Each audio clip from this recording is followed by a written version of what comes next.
Hello, नमस्कार। आप सबका स्वागत है आपकी अपनी दक्षता टीचिंग अकेडमी में। तो आज मैंने बहुत ज्यादा इंपॉर्टेंट टॉपिक लिया है, पोलिनोमियल्स। जो लोग टीजीटी मैथमेटिक्स की तैयारी कर रहे हैं केवीएस में, उसके लिए टॉपिक बहुत ज्यादा इंपॉर्टेंट है। और मैं ट्राई करूंगी कि सभी टाइप के क्वेश्चंस और सभी जो बेसिक्स जिस पे क्वेश्चन आने के पूरे चांसेस है, वो सारे टॉपिक मैं इसी वीडियो में कंप्लीट करूं। क्लियर? तो वीडियो स्टार्ट करते हैं। सबसे पहला अगर आप देखेंगे वो है वेरिएबल। बहुत इंपॉर्टेंट है, जब भी आप पोलिनोमियल्स करते हैं तो आपको पता होना चाहिए कि वेरिएबल क्या होता है और कांस्टेंट क्या होता है। क्लियर? ये दोनों चीजें हम अभी इस वीडियो में डिस्कस करेंगे। इन जनरल अगर हम देखें तो वेरिएबल होता है कोई चीज जो बार बार चेंज हो जाती है, समय के साथ चेंज हो जाती है। अब जैसे हमारे कपड़े, ठीक है, हम जब 2 साल के थे, मम्मी कोई फ्रॉक लेकर आई होगी। अब हम तो बड़े हो गए, लेकिन ये फ्रॉक तो उतना ही है ना। हम क्या बोलते हैं, अरे ये कपड़ा या ये फ्रॉक या ये टी शर्ट हमारी छोटी हो गई, हमारी छोटी हो गई। यानी अगर आप देखेंगे कपड़े हो गए, वो क्या है, चेंज हो रहे हैं? बिल्कुल चेंज नहीं हो रहे। हम बढ़ रहे हैं, तो जैसे हम बढ़ रहे हैं हमारे बाल बढ़ते हैं, ठीक है, हमारे नेल्स बढ़ते हैं। ये सारी चीजें क्या है, बढ़ रही हैं समय के साथ बढ़ती है ना। तो उन्हें हम बोलते हैं वेरिएबल टर्म। ठीक है, जो चीज समय के साथ बदलती है या चेंज होती है, बदलती है या चेंज होती है, उसे हम वेरिएबल बोलते हैं। मैथमेटिक्स में वेरिएबल ये नहीं है, मैं आपको इन जनरल बता रही हूं कि जो चीज समय के साथ बदलती है उसे हम वेरिएबल बोलते हैं। ठीक है, हमारे बाल बढ़ते हैं समय के साथ, हमारे नेल्स बढ़ते हैं समय के साथ, घटते तो नहीं है, बढ़ते ही हैं। ठीक है, तो उन्हें हम बोलते हैं वेरिएबल। अब कांस्टेंट क्या है, जो चीज समय के साथ नहीं बढ़ती। अब आप देखोगे, आपके लिए मम्मी एक टी शर्ट लेकर आई है या एक सूट लेकर आई है, वो सूट अपने आप तो नहीं बढ़ेगा, हम बड़े हो जाते हैं तो सूट छोटा हमें लगने लग जाता है। वो सूट नहीं बदल रहा। आज अगर मैंने मार्कर खरीदा है 2 साल पहले या आज खरीदती, कभी भी खरीदी, मार्कर उतना का उतना रहेगा। ये मार्कर नहीं चेंज हो रहा, नहीं बदल रहा है। ये व्हाइट बोर्ड है, ये भी बदल नहीं रहा है, उतने का उतना ही है। चाहे मैं इसको 10 साल बाद देखूं, 15 साल बाद देखूं या कल से बोर्ड के देखूं, इसका साइज उतना का उतना रहेगा। तो जो चीज समय के साथ नहीं बदलती उसे हम बोलते हैं कांस्टेंट। तो ये तो इनके जनरल मीनिंग हो गए। अब हम मैथ्स के टर्म में बात करते हैं, वेरिएबल या चर क्या होता है।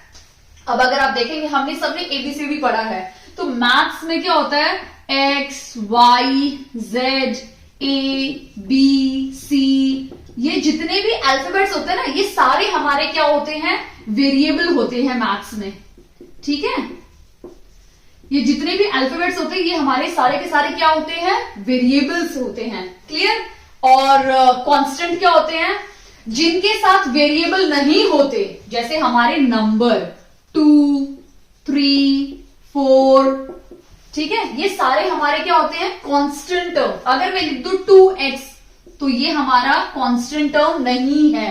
ठीक है, अगर मैं लिखती हूं सिर्फ 3, तो वो मेरा क्या है, कांस्टेंट। तो इन सब नंबर्स को हम क्या बोलते हैं, कांस्टेंट। बट अगर किसी भी नंबर के साथ आप कोई भी वेरिएबल लिख देते हो, x, y, z, तो वो क्या बन जाता है, ये पूरी बन जाएगी वेरिएबल टर्म। ये कांस्टेंट नहीं रहेगा। ठीक है, क्लियर है? आई होप आपका ये कॉन्सेप्ट क्लियर हो गया होगा, वेरिएबल एंड कांस्टेंट का। ठीक है, इसके साथ एक और चीज आती है, टर्म कोएफिशिएंट। अगर आप देखेंगे यहाँ पे एक और टर्म है, गुणांक जिसे हम बोलते हैं, वो है कोएफिशिएंट। ठीक है, तो इसके साथ हम फिर से डिस्कस कर लेते हैं। मैंने बोला था x, y, z, ये सारे आपके क्या हैं, a से z तक, ये सारे क्या हैं, हमारे वेरिएबल टर्म है, वेरिएबल है। और जो भी नंबर्स होते हैं, जैसे 44, 23, 1, 6, ये सारे नंबर्स क्या है, हमारे कांस्टेंट। क्लियर? समझ में आ गया?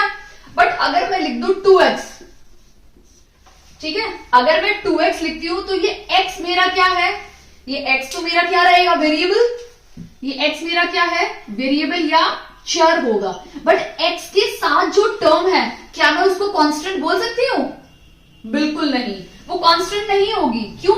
कांस्टेंट के लिए सिर्फ नंबर चाहिए, बट अगर किसी नंबर के साथ वेरिएबल हो उस टाइम पे ये जो 2 है ये मेरा बन जाता है कोएफिशिएंट। क्या बन जाता है ये मेरा कोएफिशिएंट। अब क्वेश्चन किस तरह से पूछा जा सकता है, अगर मैं आपसे पूछूं कि इस 2x में कोएफिशिएंट क्या है, किसका, x का कोएफिशिएंट क्या है, तो 2 है। 3y, इस टर्म में ये एक टर्म बन गई है, अगर आपको पता हो तो ये एक टर्म है। इस टर्म में y का कोएफिशिएंट क्या है, क्या है, 3, ठीक है। 4z, इसमें z का कोएफिशिएंट क्या है, 4, ठीक है। 9p, इसमें p का कोएफिशिएंट क्या है, 9। क्लियर, समझ में आया। तो आई होप आपको ये अच्छे से क्लियर हो गया है कि वेरिएबल क्या होता है, कांस्टेंट क्या होता है और कोएफिशिएंट क्या होता है, क्योंकि ये सारे बेसिक्स चीजें हैं जो हमें इस चैप्टर में समझनी होंगी और बहुत ज्यादा इंपॉर्टेंट भी हैं। क्लियर। अब हम नेक्स्ट बात करते हैं कि ये एक्सप्रेशन और इक्वेशन क्या होती है, ठीक है, बहुत इंपॉर्टेंट है। अब हम नेक्स्ट बात करेंगे एक्सप्रेशन एंड इक्वेशन, ठीक है। अब मैंने आपको समझाया वेरिएबल क्या होता है, तो हम एक वेरिएबल लिख देते हैं x, ठीक है। फिर मैंने आपको बताया कांस्टेंट क्या होता है, तो मैं लिख देती हूँ कांस्टेंट 4, ठीक है। अब मैंने इन दोनों के बीच में अगर मैं कोई भी ऑपरेशंस लगा दूं, माइनस, प्लस, मल्टीप्लाई या डिवाइड, इन चारों में से अगर मैं इन दोनों के बीच में कोई भी ऑपरेशन लगा दूं तो ये बन जाता है हमारा एक्सप्रेशन। कैसे बनेगा, x प्लस 4, तो ये x प्लस 4 क्या बन गया हमारा, एक्सप्रेशन। क्लियर। या मैं लिख सकती हूं x इंटू 4, तो ये भी मेरा क्या है, एक्सप्रेशन। या मैं लिख सकती हूं x माइनस 4, ठीक है। तो मैं कोई भी अगर ऑपरेशन बीच में लगाऊं इन चारों में से, तो वेरिएबल और कांस्टेंट के बीच में जब भी मैं कोई भी ऑपरेशन लगाऊं तो ये क्या बन जाता है हमारा, एक्सप्रेशन। क्या बन जाएगा हमारा, एक्सप्रेशन। आई होप आपको अच्छे समझ में आ गया है कि एक्सप्रेशन कैसे बनेगा, जब वेरिएबल कांस्टेंट के बीच में कोई भी आप ऑपरेशन लगाओगे तो वो क्या बन जाएगा, एक्सप्रेशन। क्लियर है। अब हम देखते हैं कि ये इक्वेशन क्या होता है या समीकरण क्या होता है। अब मैंने लिखा x प्लस 4, ठीक है, तो ये मेरा क्या है, एक्सप्रेशन। बट जब इस एक्सप्रेशन के आगे मैं इक्वल्स टू लगा के कोई भी नंबर लिख दो, यहां पे कोई भी नंबर में आप बोल सकते हो कोई भी होल नंबर, ठीक है। मैं यहाँ पे होल नंबर लिख देती हूँ, कोई भी होल नंबर स्टार्टिंग फ्रॉम 0 से शुरू होके इन्फिनाइट तक कोई भी अगर नंबर लिख दूं तो ये पूरे के पूरा मेरा बन जाएगा इक्वेशन। क्लियर है। इक्वेशन कैसे बनेगा, मैं कुछ एग्जांपल्स ले लेती हूँ इक्वेशन के, तो आपको और अच्छे से समझ में आ जाएगा। x plus 4 is equal to 0।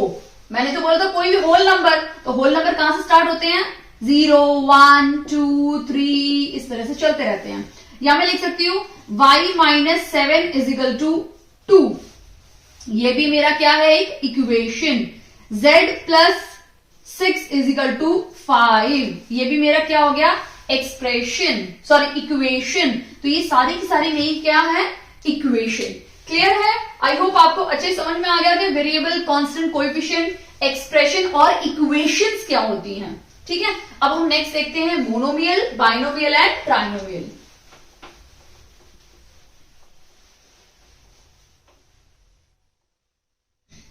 अब बहुत ज्यादा इंपॉर्टेंट है कि मोनोमियल क्या होता है। अगर आप देखेंगे मोनोमियल,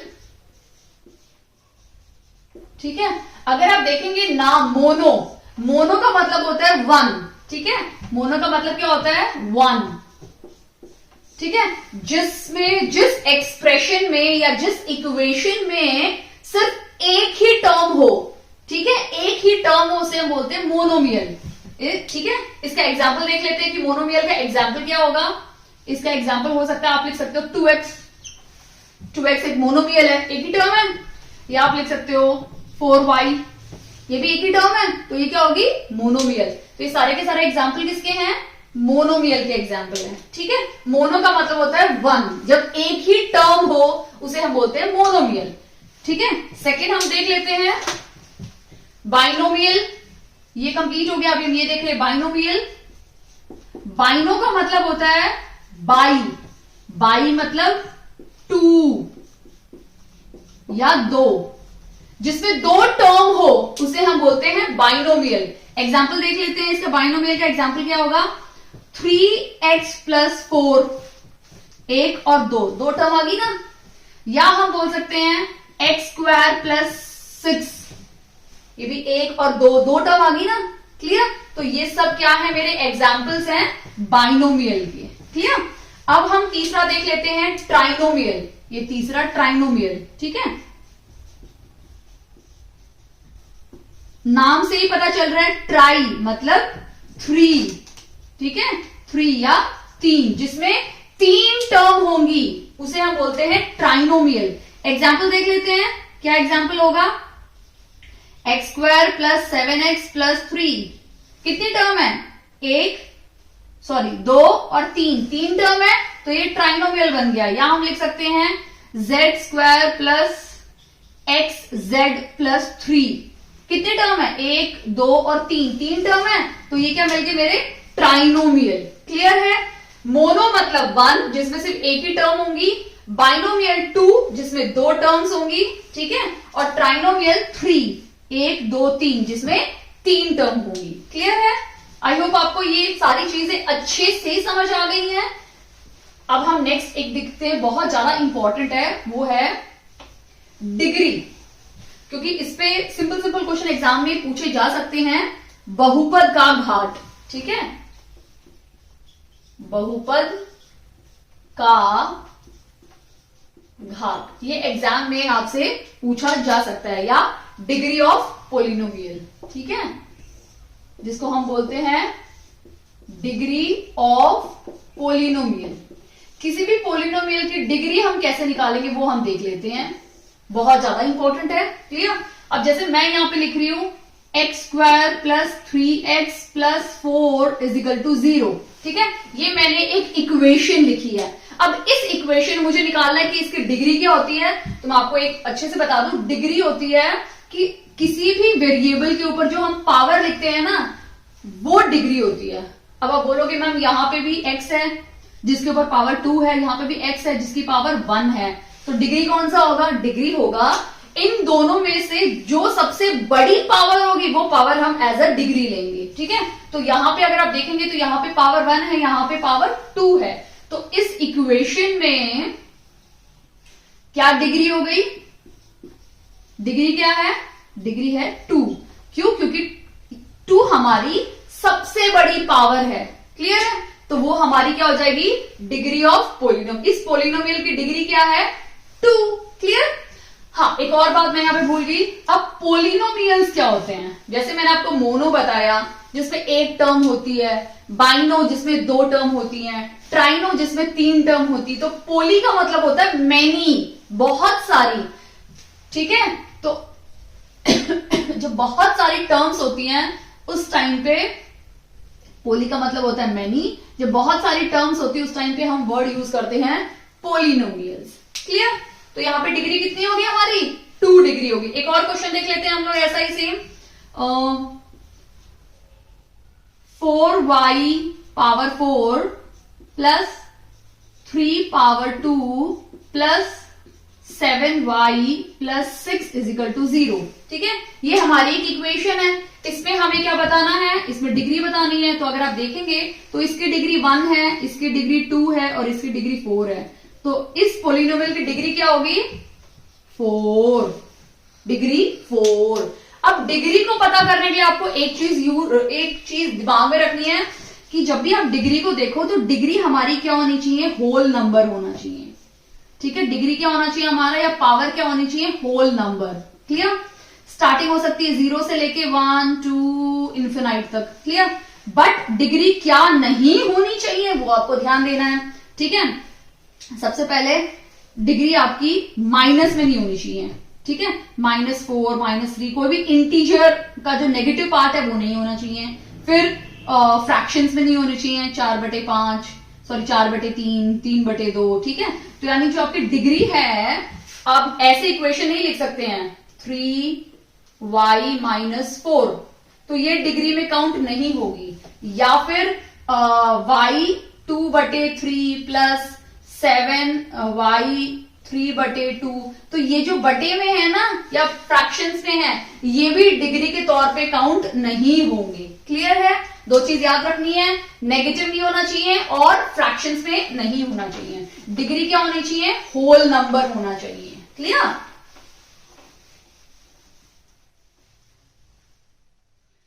एक और एग्जांपल ले लेते हैं। अगर हमारे पास है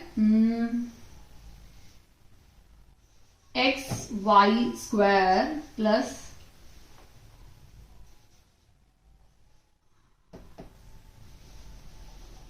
xy² हो गया, x² प्लस 6 = 0।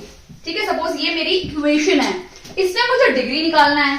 तो अगर यहाँ पे देखेंगे, यहाँ पे डिग्री 2 है और आप बोलोगे मैम यहाँ पे भी डिग्री 2 है, बट 1 की डिग्री कौन काउंट करेगा? 1 हो जाएगी। तो ऐसे केस में हम डिग्री कैसे निकालेंगे?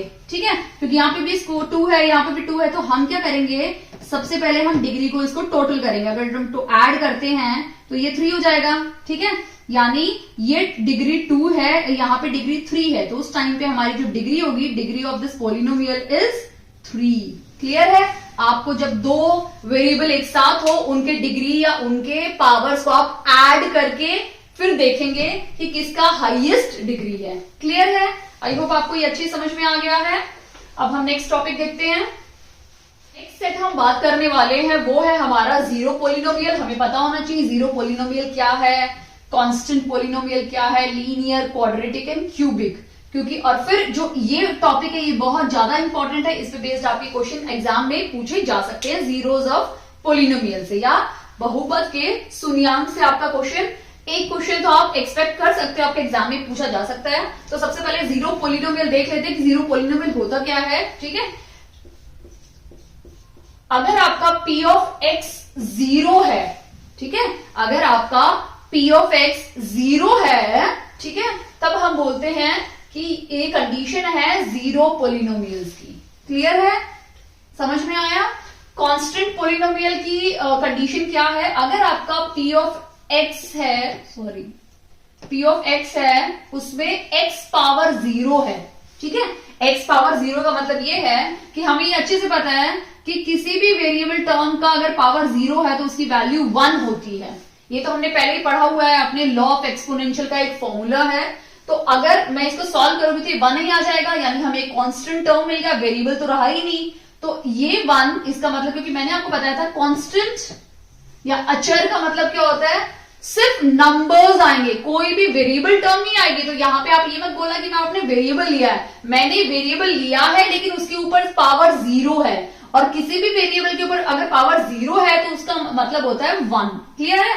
तो मैं एक और एग्जांपल ले सकती हूं, 2x पावर 0। तो x पावर 0 का मतलब तो 1 हो गया, तो 2 into 1 तो क्या हो गया 2। तो ये भी एक हमारा कांस्टेंट पोलिनोमियल है। क्लियर?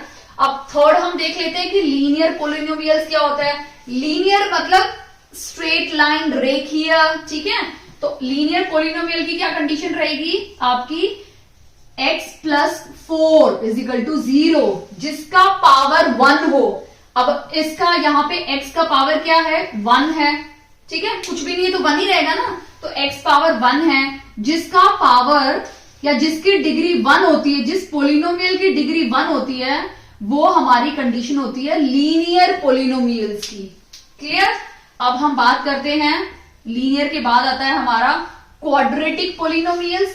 क्वाड्रेटिक पोलिनोमियल की कंडीशन ये होती है, सपोज मैं लिखूं x power 2 plus x plus 3, ठीक है, = 0। ये मेरे, सॉरी, = 0 नहीं डाल सकती क्योंकि ऑलरेडी यहाँ पे इक्वल्स टू है। 2 इक्वल्स टू एक इक्वेशन में कभी भी नहीं होते हैं। ठीक है, तो ये मेरी एक पोलिनोमियल इक्वेशन बन गई। इसमें अगर आप देखेंगे यहाँ पे मेरी हाईएस्ट डिग्री या हाईएस्ट पावर 2 है। जब भी किसी पोलिनोमियल या किसी भी इक्वेशन में हाईएस्ट पावर 2 हो, उस इक्वेशन को बोलते हैं क्वाड्रेटिक इक्वेशन या क्वाड्रेटिक पोलिनोमियल। और जिस पोलिनोमियल की हाईएस्ट पावर 1 होती है उसे हम बोलते हैं लीनियर पोलिनोमियल्स। ये तो पोलिनोमियल्स है ही, लेकिन लीनियर कब बोलेंगे, क्वाड्रेटिक कब बोलेंगे, क्यूबिक कब बोलेंगे, वो मैं आपको समझा रही हूं कंडीशन के थ्रू। ठीक है, बट अगर p ऑफ x है मेरा y power 3 plus y power 2 plus y plus 7। ठीक है, ये मेरी एक इक्वेशन बन गई। ठीक है, अब अगर इसमें देखेंगे तो यहां पे मेरी हाईएस्ट पावर 3 है। ठीक है, हाईएस्ट पावर क्या है? 3 है। जिस भी इक्वेशन में मेरी हाईएस्ट पावर 3 होगी, क्योंकि क्यूब का मतलब क्या होता है? क्यूबिक, 3 बार, तो वो क्या हो जाएगी मेरी क्यूबिक पोलिनोमियल्स। जिस पोलिनोमियल की हाईएस्ट पावर 2 होती है वो मेरा हो जाता है क्वाड्रेटिक, जिसकी हाईएस्ट पावर 1 होती है वो मेरा लीनियर होता है। ठीक है, और जिसकी हाईएस्ट पावर 3 होती है वो मेरा क्यूबिक पोलिनोमियल्स है। आई होप आपको ये कॉन्सेप्ट काफी हद तक क्लियर हो गया है। बहुत ज्यादा इंपॉर्टेंट था, आपको एटलीस्ट पता होना चाहिए कि लीनियर पोलिनोमियल कौन से होते हैं, क्वाड्रेटिक या क्यूबिक पोलिनोमियल्स कौन से होते हैं। ठीक है, अब हम नेक्स्ट बात करते हैं जो बहुत ज्यादा इंपॉर्टेंट मैंने आपको बताया है, वो है हमारा जीरोस ऑफ पोलिनोमियल, या हम बोल सकते हैं वो बहुमत के शून्यांक। ठीक है, तो जीरोस ऑफ पोलिनोमियल में ना दो चीजें आती हैं और दोनों ही आपको याद रखनी है। ठीक है, पहला आता है आपका सम ऑफ जीरोस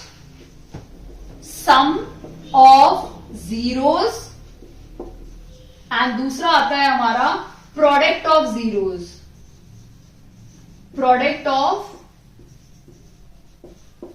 जीरोस। क्लियर?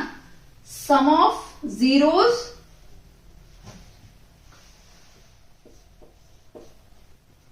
शून्यांक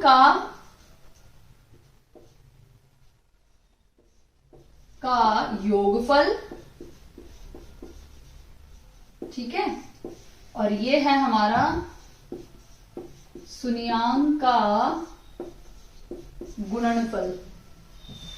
ठीक है, गुणनफल, ये इनके हिंदी नाम है। ठीक है, तो जो सम ऑफ जीरोस है, आपको ना कई बार स्ट्रेट अवे क्वेश्चन भी पूछा जाता है कि किसी भी पोलिनोमियल को दे देंगे और पूछेंगे what are the sum of zeros of this, what are the product of zeros of this. Clear? तो अब आपको दो फॉर्मूले याद रखने हैं, बहुत ज्यादा इंपॉर्टेंट है। मैं आपको ट्रिक भी बता दूंगी। ठीक है, सपोज मेरे पास एक इक्वेशन है ax² plus bx plus c, ये मेरी एक जनरल इक्वेशन है पोलिनोमियल की। ठीक है, ये मेरी जनरल पोलिनोमियल की इक्वेशन है। तो अब मुझे सम ऑफ जीरो लिखने हैं। ठीक है, तो सम ऑफ जीरोस का फॉर्मूला क्या होगा? अब आपको अच्छे से पता है, सम मतलब प्लस, सम का मतलब क्या होता है? प्लस ही होता है ना। तो हमें क्या करना है, यहां पे हम दो टर्म्स ले लेते हैं। सपोज अल्फा प्लस बीटा ले लिया मैंने। ठीक है, यहाँ पे अल्फा बीटा सम मतलब हम प्लस करेंगे। ठीक है, प्लस करेंगे तो किसको लिखेंगे? प्लस है ना, तो आपको कुछ भी नहीं करना, सबसे आखिरी टर्म सी लिख दो और नीचे ए लिखना है। क्लियर? मैं आपको समझाऊंगी इसके क्वेश्चन कैसे कर रहे हैं। ठीक है, आपको ये फॉर्मूला याद रखना है कि सम मतलब सम में अल्फा प्लस बीटा आ जाएगा, और आपको फॉर्मूला याद रखना है सी अपॉन ए। अल्फा क्या हो जाएगा? सी अपॉन ए। याद रखना ए दोनों में ही डिनोमिनेटर में आएगा। क्लियर? एंड प्रोडक्ट का देख लेते हैं। प्रोडक्ट ऑफ जीरोस का फॉर्मूला क्या है? वो हो जाएगा आपका, प्रोडक्ट का मतलब होता है मल्टीप्लाई, तो अल्फा इंटू बीटा क्या हो जाएगा? ठीक है, मैंने क्या बोलता है, आपको डिनोमिनेटर में ए लिख देना है। अब सी चला गया, ए हो गया, क्या बचा? बी लिख दो। यहां पे सॉरी मैंने गड़बड़ कर दी। Sorry I did big mistake, formula लिखने में गड़बड़ कर दी। ये सम है ना, तो सम में आएगा माइनस बी अपॉन ए और प्रोडक्ट में होगा सी अपॉन ए। सॉरी, वो बाय मिस्टेक मुझसे मिस्टेक हो गई है। अब मैं आपको एक ट्रिक बता देती हूं जो अक्सर आपको याद रहेगी। सम ऑफ जीरोस में आप प्लस है ना, तो याद रखना यहां पे एक माइनस बी अपॉन ए करना है। अगर प्लस है तो माइनस कर देना, मल्टीप्लाई है तो कुछ भी नहीं करना, सी अपॉन ए रहेगा। ये फॉर्मूले आपको लर्न करने बहुत ज्यादा इंपॉर्टेंट है, आप इनको स्किप या मिस कुछ भी नहीं कर सकते हो। क्लियर? तो ये है हमारे लीनियर पोलिनोमियल्स के फॉर्मूले, सॉरी क्वाड्रेटिक, क्योंकि क्वाड्रेटिक इक्वेशन है तो क्वाड्रेटिक पोलिनोमियल के ये दोनों फॉर्मूले हैं। Alpha plus beta minus b upon a, क्योंकि यहाँ प्लस है तो आप बिल्कुल उसका उल्टा लिख दो और बी अपॉन ए कर दो। एंड प्रोडक्ट का है सी अपॉन ए। क्लियर? मैं इस पर एक चीज बता के एक थ्योरम बताऊंगी अभी नेक्स्ट, रिमाइंडर थ्योरम और फैक्टर थ्योरम, और फिर फैक्टर, रिमाइंडर और इस पे कुछ सम्स करते हैं, कुछ एमसीक्यूज करते हैं कि किस टाइप के एग्जाम में आपसे क्वेश्चन पूछे जा सकते हैं। क्लियर? आपको एक क्लैरिटी मिले कि किस टाइप के question sum of zeros and product of zero से पूछे जा सकते हैं। मैंने एक क्वेश्चन लिया है, if alpha and beta are zeros. अब अल्फा और बीटा जीरोज हैं इस इक्वेशन के, ठीक है, और हमें उसमें क्या निकालना है, अल्फा डॉट बीटा, यानी हमें प्रोडक्ट निकालना है। क्लियर? तो सबसे पहले हम इक्वेशन लिख लेते हैं, ठीक है, 3x - 2 मैंने इक्वेशन लिख ली। अब यहां मुझसे पूछा है प्रोडक्ट, यानी मुझसे अल्फा डॉट बीटा पूछा है, और मैंने इससे पहले आपको समझाया है कि प्रोडक्ट ऑफ जीरो यानी अल्फा डॉट बीटा का क्या फॉर्मूला था, जब वहां सम था तो आपको यहां पे माइनस लिखना है, और b बीटा b तो यानी b अपॉन a, ठीक है। प्रोडक्ट ऑफ जीरोस था तो मैंने c लिख दो, इसके नेक्स्ट c एन अपॉन a, तो हमें यही निकालना है c अपॉन a। क्लियर? अब मैं आपको समझाना चाहती हूँ कि ये a b c एग्जैक्टली है क्या और कहां से मिलेंगे। ये है आपके कोएफिशिएंट, ठीक है। अगर आपको याद हो तो इससे पहले मैंने आपको समझाया था कोएफिशिएंट क्या होते हैं। अब ये वेरिएबल टर्म है, वेरिएबल के जो पास होता है वो हमारा क्या होता है, कोएफिशिएंट, यानी ये हमारा क्या है, a, x के पास ये है तो ये मेरा b है और ये मेरा c है। क्लियर? यानी मुझे ये x और x की टर्म नहीं लेनी है, x के पास जो रखा हुआ नंबर है वो हमारी कोएफिशिएंट्स है, वो हमें ले लेने हैं, ठीक है। बट c हमारा कांस्टेंट है, यानी अचर है। क्लियर? अब c अपॉन a बोला, c क्या है हमारा, -2। अब c की, क्योंकि c -2 है तो -2 ही लिखना है, ठीक है, और a क्या है, 4 लिख दिया मैंने, कैंसिल कर दो तो ये होगा -1/2, फिनिश, समाप्त। तो हमारा ऑप्शन क्या है, ऑप्शन नंबर बी। इस तरह से क्वेश्चन आपके एग्जाम में sum of zeros and product of zero से पूछे जा सकते हैं। सम पूछेंगे तो क्या होगा हमारा, -b अपॉन a, तो -b क्या है, यानी 3 है, तो -3/2, तो ये हमारा आंसर होगा प्रोडक्ट ऑफ जीरो का। क्लियर है? सॉरी, सम ऑफ जीरो का, ये है प्रोडक्ट ऑफ जीरो का। क्लियर है? इस टाइप के क्वेश्चन और थोड़े डिफिकल्ट लेवल के भी पूछे जा सकते हैं। क्लियर? तो ये बेसिक है कि sum of zeros and product of zeros को हमें कैसे सॉल्व करना है। क्लियर? पार्ट में हम डिस्कस करेंगे कि हमारी जो रिमाइंडर थ्योरम है वो क्या होती है, ठीक है, और फिर हम उसके बाद बात करेंगे फैक्टर थ्योरम के बारे में। सबसे पहले रिमाइंडर थ्योरम या शेषफल प्रमेय के बारे में डिस्कस करते हैं कि एग्जैक्टली हमारी जो रिमाइंडर थ्योरम है वो हमें क्या सजेस्ट करती है, क्या बताती है कि if p of x is a polynomial, अगर सपोज हम ये p ऑफ x हमारा क्या है, पोलिनोमियल है, ठीक है, जिसकी डिग्री ऑफ डिग्री, जिसमें डिग्री जो n है वो ग्रेटर देन 1 है, यानी 1 से बड़ा है, तो आपकी जो डिग्री होगी पावर 2 से स्टार्ट हो सकती है, पावर 3 से, पावर 4 से, तो इसका मतलब डिग्री क्या हो सकती है, 1 से बड़ी बोलिए तो क्वाड्रेटिक हो सकती है, क्यूबिक पोलिनोमियल हो सकता है। Clear? Then it is divided by this, ठीक है। अगर हम किसी भी एक पोलिनोमियल को, p ऑफ x एक पोलिनोमियल है जिसकी degree should be greater than 1, एक से ज्यादा बड़ी डिग्री होनी चाहिए, या फिर वो क्वाड्रेटिक या क्यूबिक पोलिनोमियल होना चाहिए, तब हम उसको डिवाइड कर सकते हैं x माइनस a से, देन द रिमाइंडर हमारा ये होगा। क्लियर? कई बार क्या होता है कि अब जैसे कई बार क्या होता है, हमें कोई भी नंबर को डिवाइड करना पड़ता है, 5 3 15 और हमें यहां 0 रिमाइंडर आ गया, ठीक है। तो इस टाइप के क्वेश्चन में, अब ये तो नॉर्मल नंबर है, हम फटाफट करके देख सकते हैं, बट जो पोलिनोमियल टर्म्स आएंगी उनको डिवाइड करना थोड़ा टाइम कंज्यूमिंग हो जाता है, टाइम लगता है। ऐसे केस में हमारी रिमाइंडर थ्योरम बोलती है कि हमें डिवाइड करने की कोई जरूरत नहीं है, बिना डिवाइड के भी हम इस रिमाइंडर को निकाल सकते हैं। ये हमारी रिमाइंडर थ्योरम बोलती है। क्लियर? कि हमें किसी भी दो बड़े बड़े पोलिनोमियल्स को डिवाइड करने की बिल्कुल भी जरूरत नहीं है। रिमाइंडर थ्योरम यूज करके हम उसको बिना डिवाइड के रिमाइंडर निकाल सकते हैं। कैसे निकाल सकते हैं वो आपको समझा देती हूं। यहां पे क्या है, x minus 1 is equal to 0 लेना है, ठीक है। तो x क्या हो जाएगा मेरा, ये वहां जाके +1 हो जाएगा, यानी x मेरा क्या हो गया, 1, ठीक है। अब मुझे कुछ भी नहीं करना, ये जो मेरी ये जो मेरे पास जो p ऑफ x है ना, पोलिनोमियल टर्म, जहां जहां x है वहां वहां मुझे क्या डाल देना है, 1 डाल देना है, ठीक है। तो मैं ये पूरा लिख देती हूं,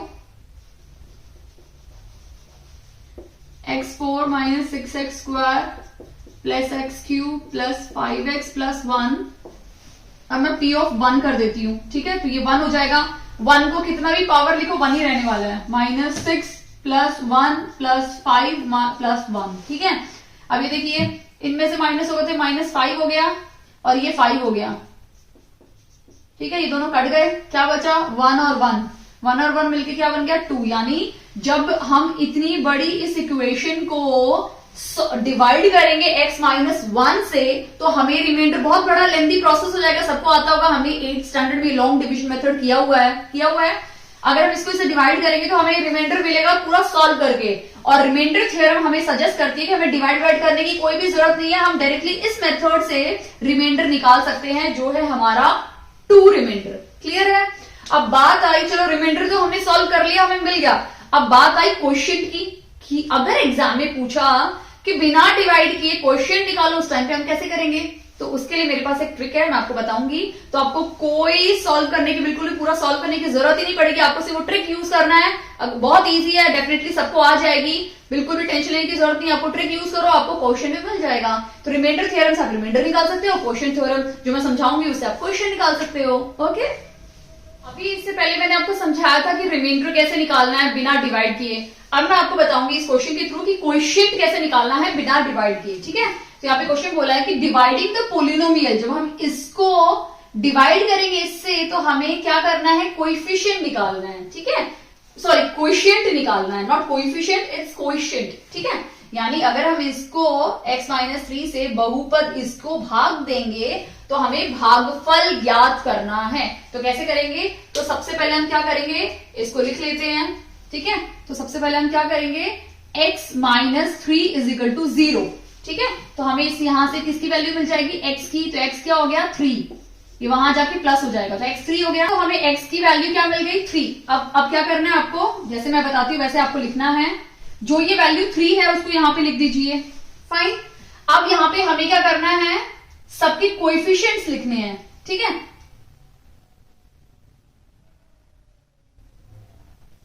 अब हमें क्या करना है, इन सभी नंबर्स के यहाँ पे कोएफिशिएंट्स लिखने हैं, क्लियर। तो यहाँ पे क्या है, x³ है, x³ के पास कुछ भी नहीं है। जब भी कुछ भी ना हो, इसका मतलब यहाँ पे क्या है, 1 कोएफिशिएंट है, 0 नहीं लेना, 1 लेना है। तो सबके हमें कोएफिशिएंट्स लिखने हैं। तो यहाँ पे x का कोएफिशिएंट क्या है 1, तो 1 लिख दो। फिर नेक्स्ट x² का कोएफिशिएंट क्या है -3, तो -3 लिख दो। यहाँ पे x का कोएफिशिएंट क्या है 4, यहाँ 4 लिख दो, बट गैप रखो यहाँ पे, और यहाँ -12, ठीक है, क्लियर है। अब मैं ये 1 का पहला जो नंबर है वो एज इट इज नीचे उतार दूंगी, उसमें कोई गड़बड़ नहीं करना, जो लिखा है वही नीचे लिख दो। अब ये मुझे क्या करना है, 3 को 1 से मल्टीप्लाई करना है, यानी 3 को मुझे 1 से मल्टीप्लाई करना है। 3 1 3, जो भी आंसर आएगा वो यहां लिखना है, क्लियर। अब इन दोनों को सॉल्व करेंगे तो 0 आ जाएगा, ठीक है, क्योंकि ये माइनस है ये प्लस है, 0 आ गया। अभी 3 को 0 से मल्टीप्लाई करोगे तो क्या हो जाएगा, 3 0 0, क्लियर। अब 4 को माइनस करोगे तो 4 आ जाएगा, और 4 को फिर से मल्टीप्लाई करोगे, 4 3 12, तो यहाँ 12 लिख दो। ये -12 है, +12 है, कैंसिल होकर 0 आ गया। इतना समझ में आ गया। अगर आपको स्टिल डाउट है, हम एक और क्वेश्चन करेंगे, डोंट वरी, बट उसके बाद भी डाउट आएगा तो कमेंट सेक्शन में कमेंट करके जरूर बताना, ठीक है। तो मैं क्लियर कर दूंगी आपके डाउट। इतना क्लियर है। अब हम इन दोनों इक्वेशंस को कैसे लिखेंगे, 1 है तो 1 को तो हम कैसे लिख सकते हैं, 1 से मल्टीप्लाई करोगे तो वही नंबर आएगा, तो x² तो 1x² प्लस 0 है तो 0x प्लस 4, क्लियर है, क्योंकि लास्ट में आपका 0 ही आएगा एट एनी सिचुएशन। इतना क्लियर है। अब ये 0 वाले टर्म इसको हटा देते हैं, 0 तो 0 ही होता है, तो x को 1 से मल्टीप्लाई तो x² ही आएगा, तो आंसर क्या हो गया x² प्लस 4, यानी ये हमारा क्या है, कोएफिशिएंट, क्लियर। यानी हमारा ऑप्शन नंबर बी इसमें राइट आंसर है, ये हमारा कोएफिशिएंट है। तो बिना डिवाइड किए आपको कोएफिशिएंट मिल गया, क्लियर। आप बिना डिवाइड किए रिमाइंडर भी निकाल सकते हैं, क्लियर। अब हम एक और क्वेश्चन करते हैं जिससे आपका ये कॉन्सेप्ट काफी हद तक क्लियर हो जाएगा, ये वाला, फिर आपको कोई भी परेशानी नहीं होगी।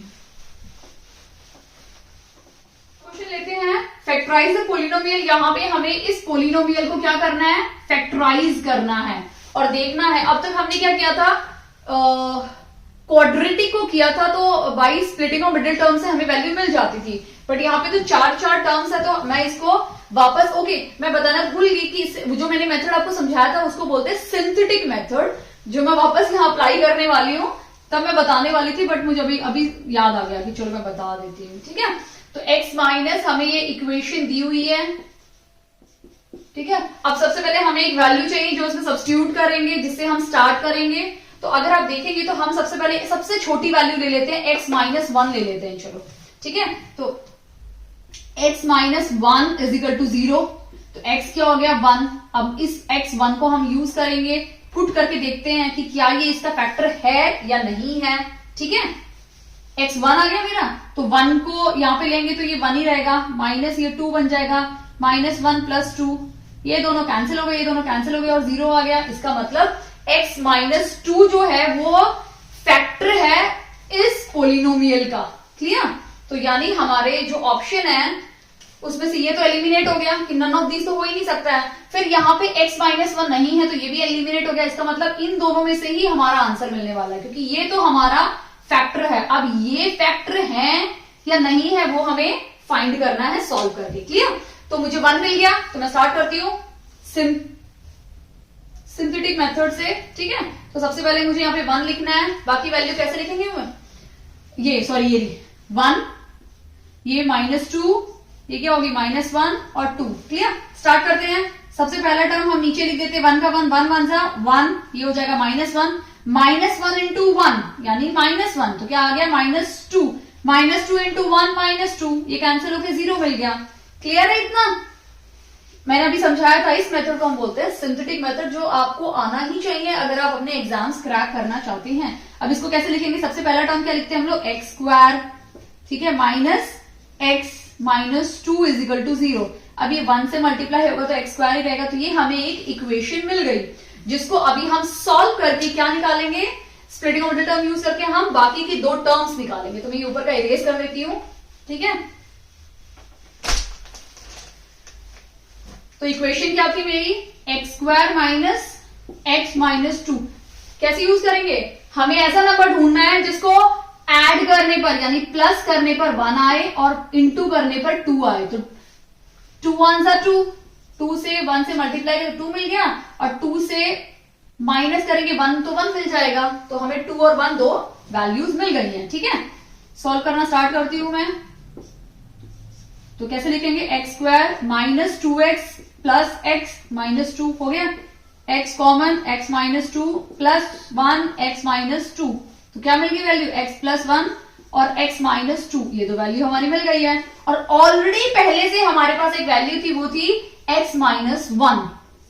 तो ये तीनों वैल्यू किसके फैक्टर बना रही हैं, इसके फैक्टर, यानी हमारा कौन सा ऑप्शन राइट है, ऑप्शन ए हमारा इसमें राइट आंसर है। क्लियर, ये तीनों इससे मैच हो रही हैं। समझ में आया, ये मैंने स्प्लिटिंग ऑफ मिडिल टर्म किया है, जो आई थिंक सबको आता होगा, बिल्कुल समझाने की बिल्कुल भी जरूरत नहीं है, लेकिन स्टिल मैंने आपको बता दिया है, मैंने कुछ भी नहीं किया। इस -1 को मैंने स्प्लिट कर दिया -2 और +1 से, क्योंकि प्लस माइनस माइनस हो जाएगा और बड़े का नंबर, बड़े का साइन माइनस है तो माइनस है। अब मैंने इन दोनों में से कॉमन x को लिया तो x माइनस 2 हो गया, इन दोनों में से मैंने 1 कॉमन ले लिया, और जो ये दोनों टर्म हमेशा सेम होनी चाहिए, जिसको हम एक बार लिख देंगे, बची हुई टर्म x प्लस 1 वो मैंने यहां लिख दी, फिनिश। क्लियर, तो आई होप आपको सिंथेटिक मेथड काफी हद तक क्लियर हो गया होगा कि सिंथेटिक मेथड हमें कब यूज करना है, रिमाइंडर थ्योरम का क्या यूज है, कैसे यूज करना है। क्लियर, अब हम देखेंगे नेक्स्ट थ्योरम, वो है फैक्टर थ्योरम।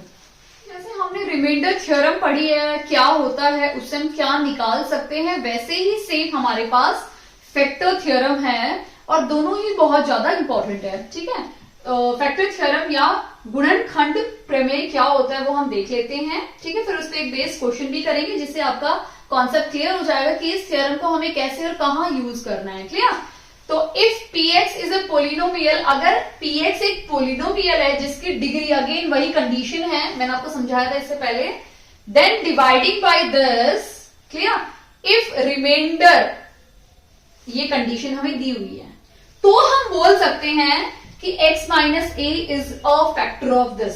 क्लियर, इसका मतलब, अब इस क्वेश्चन के थ्रू मैं समझा देती हूं आपको।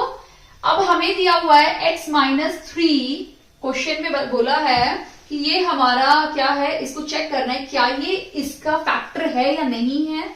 जैसे हमारे पास है 3 5 15, है ना, तो हम बोल सकते हैं कि 15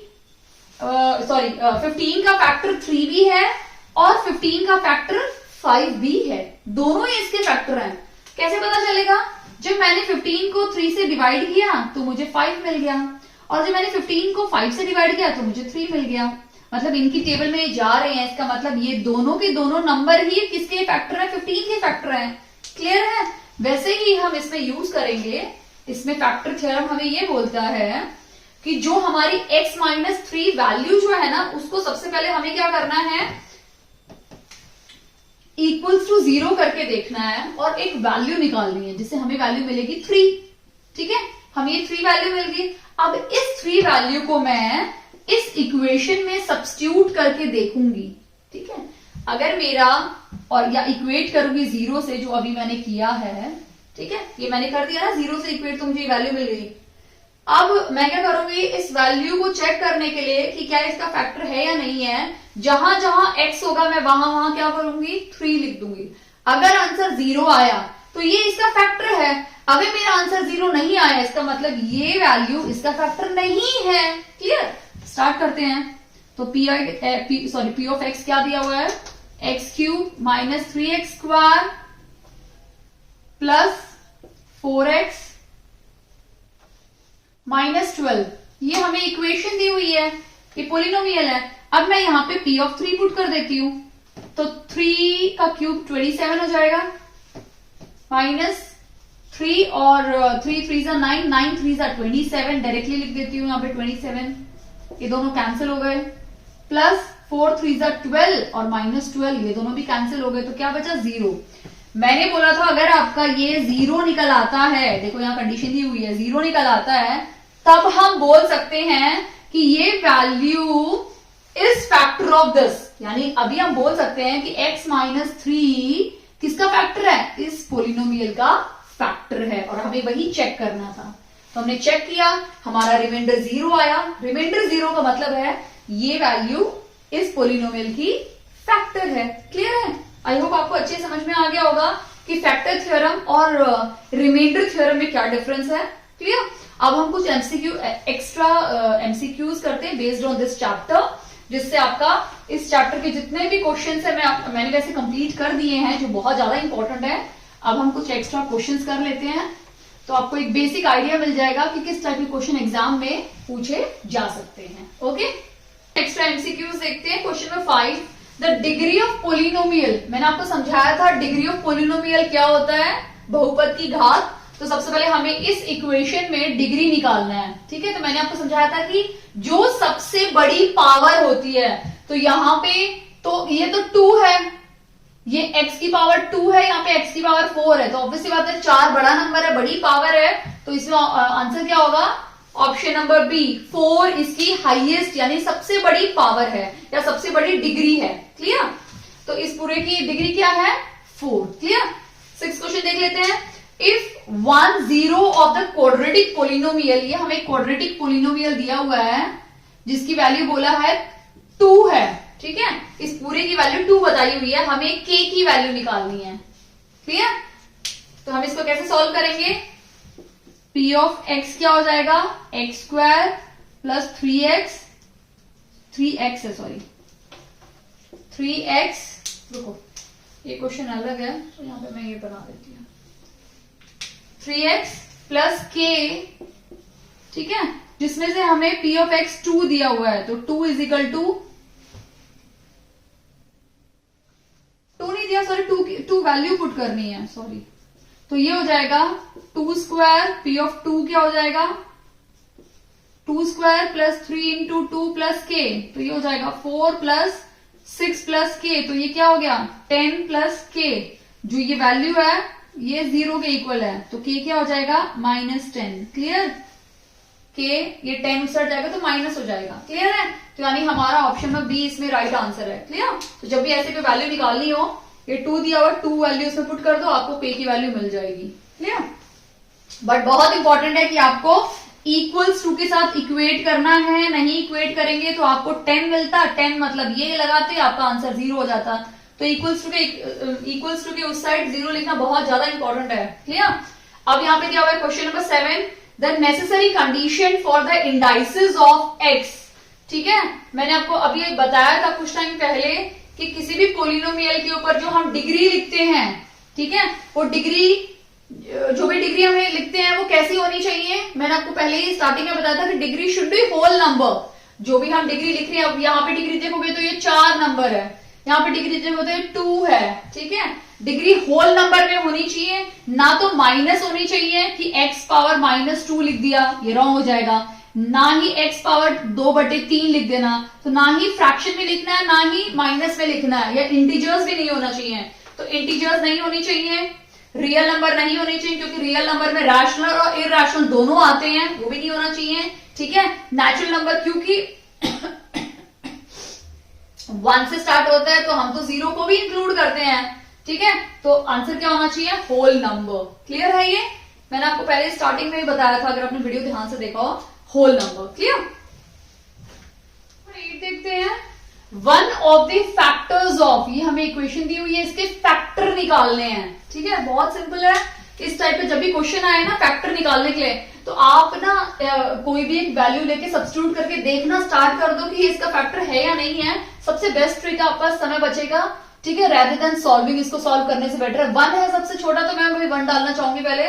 तो 1 डालते हैं तो क्या आएगा, 3 प्लस, ठीक है, ये 1 आ जाएगा, -12 -4, ठीक है, 4 हो जाएगा, ये दोनों कैंसिल हो जाएंगे तो सिर्फ -12 बचेगा।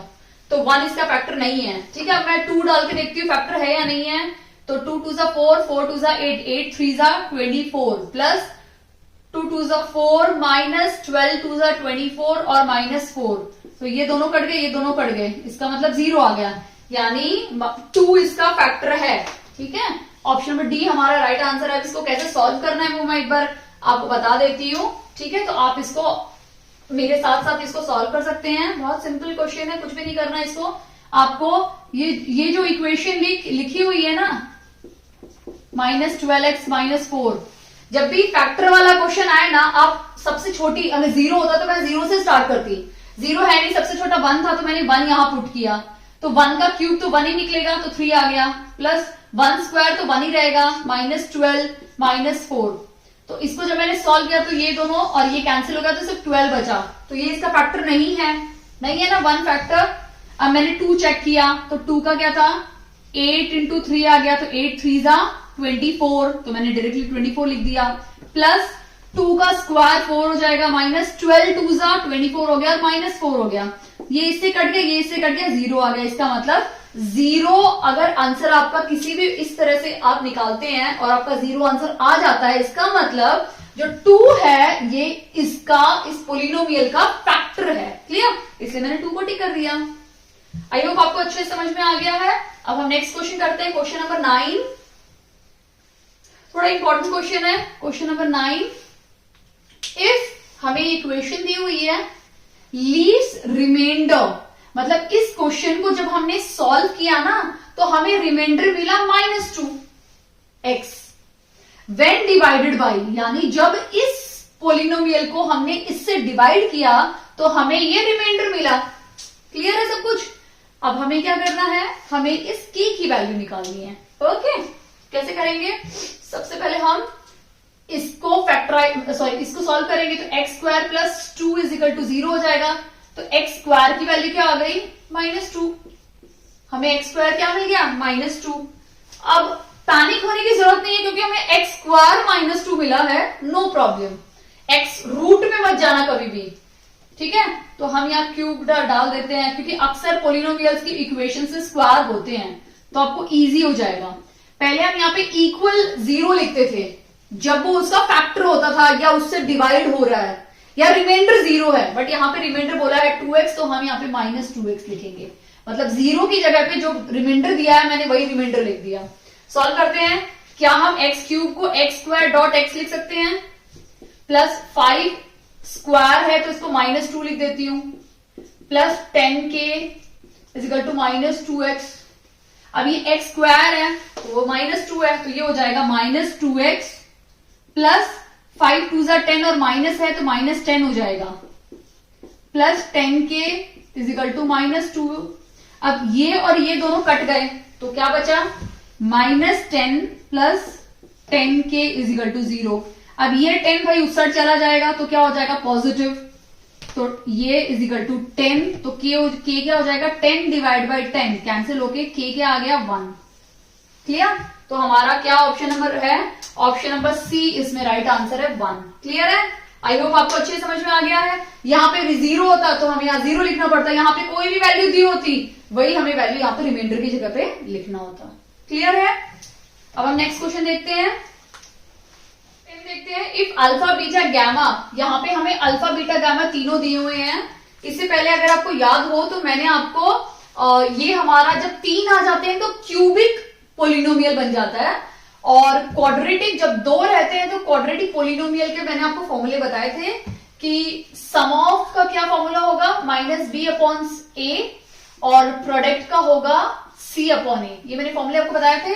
सिमिलरली अभी हमें क्यूबिक का देखना है, तो क्यूबिक में क्या करना है आपको, alpha plus beta plus gamma का फॉर्मूला क्या होगा आपका, सेम यही फॉर्मूला रहेगा, बिल्कुल भी इसमें चेंजेस नहीं होंगे। -b/a मैंने बताया था, जो सम यहाँ पे वही सम का फॉर्मूला यहाँ पे होगा। ठीक है?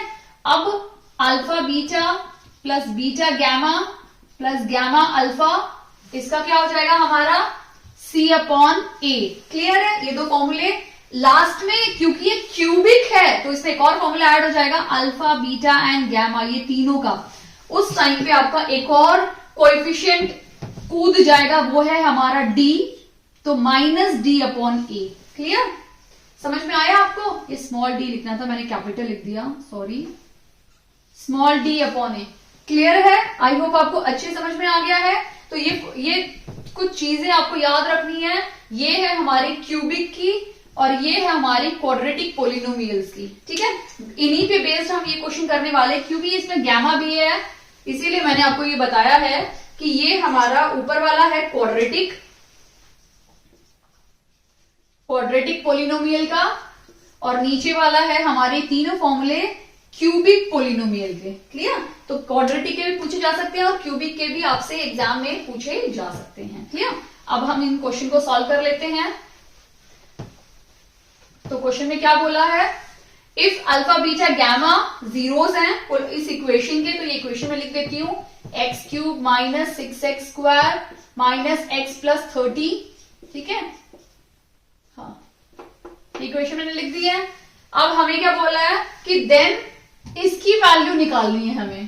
क्लियर? कुछ भी नहीं करना है, इसकी वैल्यू निकालनी है। तो इस क्वेश्चन में से हमें क्या करना है, a, b, c और d की वैल्यू निकाली। तो यहाँ पे कुछ भी नहीं है, 1 है, तो ये 1 क्या हो गया a, यहाँ पे 6 क्या हो गया b, यहाँ पे भी कुछ नहीं है तो 1 है, तो ये 1 क्या हो गया c, और ये 30 क्या हो गया d। क्लियर है? अब हमें क्या निकालना है, अल्फा बीटा गैमा अल्फा। इसका फॉर्मूला क्या था अगर आपको याद हो तो, एडिशन में मैंने क्या बताया था आपको, इक्वल्स टू c/a। क्लियर है? ये फॉर्मूला हमें इसमें अप्लाई करना है। तो ये c/a है, c क्या है हमारा -1, a क्या है हमारा 1, तो आंसर क्या हो जाएगा -1, यानी हमारा ऑप्शन नंबर सी हमारा इसमें राइट आंसर है। क्लियर? क्योंकि ऑलरेडी यहाँ पे माइनस है तो माइनस तो लगाना ही पड़ेगा आपको, भले इसमें, अगर इसमें माइनस होता यहाँ माइनस होता तो माइनस प्लस हो जाता, तो यहाँ पे कुछ भी नहीं है तो माइनस है, तो ये हमारा फाइनल आंसर है option number C. Okay, I hope ये वीडियो काफी हेल्पफुल होगी आपके केवीएस एग्जाम को थोड़ा सा बूस्ट अप करने के लिए, ताकि आप अच्छे से परफॉर्मेंस दे सके अपने एग्जाम में। अगर आपको वीडियो अच्छी लगी तो प्लीज इस वीडियो को लाइक कीजिए, चैनल पे नए हैं तो प्लीज चैनल को सब्सक्राइब कीजिए, दक्षता टीचिंग अकेडमी। प्लीज फ्रेंड्स के साथ भी शेयर कीजिए जो इस एग्जाम को अटेम्प्ट करने वाले या देने वाले हैं, एंड उनके साथ शेयर करके प्लीज मेरे चैनल को थोड़ा बूस्ट अप कीजिए। अगर आप बूस्ट अप करेंगे और डिमांड करेंगे तो ऑब्वियसली बात है मैं और ज्यादा वीडियोस लेकर आऊंगी, और शायद मुझे भी मोटिवेशन मिले। अगर आप मुझे मोटिवेट करेंगे बनाने के लिए तो ऑब्वियसली बात है मैं बनाना भी चाहूंगी वीडियोस। और अगर कोई डाउट हो तो प्लीज मुझे कमेंट सेक्शन में कमेंट करके जरूर बताइए। Okay, thank you so much.